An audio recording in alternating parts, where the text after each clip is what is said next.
Mary, how could that have happened? How could somebody like Bradley just disappear? And why? There were reasons. Bradley stirred things up in the Port Charles community. I mean, he lit a fire under some important people. Who? Well, he was pastor of the Mount Zion Church, which is still my church, and helped support Bradley House. And there were things that needed to be done in the community, and Bradley did them. In those days, the banks were redlining, and the people that lived and worked in the community of Charles Street weren't able to get loans, weren't able to get mortgages, and he organized the community. And then he ran for state assembly, and he won. And there were people in the very same community, in the same neighborhood, who were on the take and closing their eyes to what was going on, who didn't like that. And, I mean, he kept at it. And he was pressuring the school board for fair redistricting and pushing for school programs and for job programs and daycare. And he got things done. And he made enemies. Are you saying that you think he was murdered? No, I'm not saying that. I'm saying he disappeared. Without a trace? I mean, was there some kind of a police investigation? Well, in some fashion there was, but there was no evidence, nothing. And so they gave up the investigation. They stopped. You must have been so angry. Oh, yes, I was. With Bradley gone, I reached another level of anger. Anger was not enough.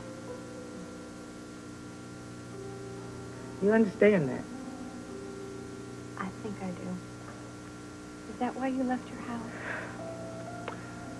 Well, after my husband died, we owned that house free and clear. And when Bradley decided to run for the assembly, I took out a mortgage at the bank. And every cent that came out of there went into his campaign, and it still wasn't enough to cover the work that had to be done. And then when Bradley disappeared, the bank foreclosed us. And had to give it up.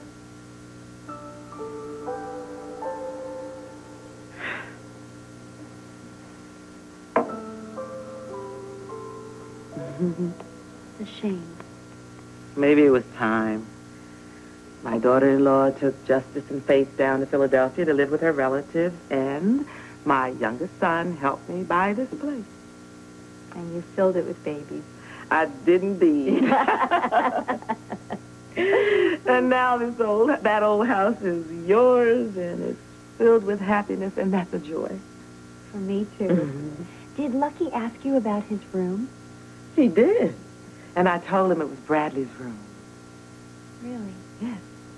And David was across the hall, and Edith next to him. And Lucky's got it straight, believe me. I really hope that you will come and visit us there. Oh, I will, I promise. Mary Mae, Virginia needs you in the back. She said the thermostat's off. I hope I live long enough to see a new furnace in this house. Come on, Dexter. Come on. Come on, yes. And Ramsey, come on, let's go see about this heat. No, come on with me. We're going to check out the heat. See you later. Wow. She's really something, isn't she? Very, very cool. Yeah. I like it here, Mom. Oh, so do I. Are you all right? I am much better. What about you? Well, I was back there with the little kids, and I forgot about everything. The man in the stairwell, and it's great.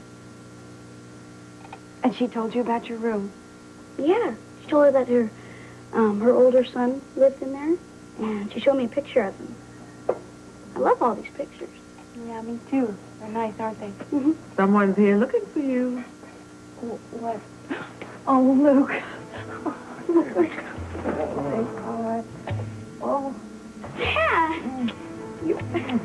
Hey, what's up, cowboy? Hey. Oh, well, I sure called that one wrong.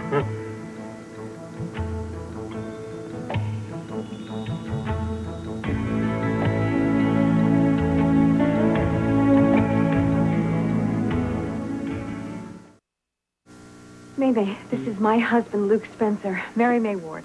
Very, very pleased to meet you. Mrs. Ward, this is not the first time a house of yours has sheltered my family. Thank you. May Mae.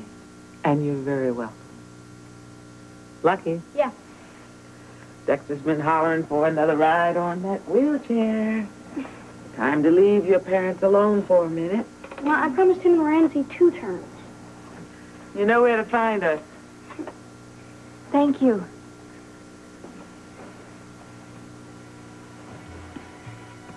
Who were they? They were sent by Garfield, but it's over. I should have never left you alone.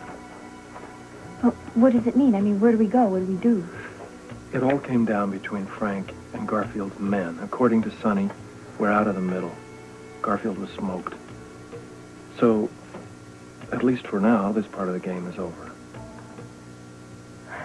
Does this mean that we can stay in Port Charles? Can we go back to our house? What? Well, yeah, we'll go home. And we'll secure the house. And I'll spend a few sleepless nights. And then we have a decision to make. You know what the stakes are.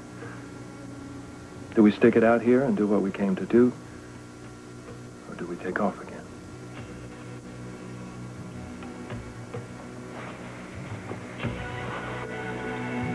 Just don't answer that right now. Let's just think about it. Think hard about it, because this time, once the decision is made, that's it.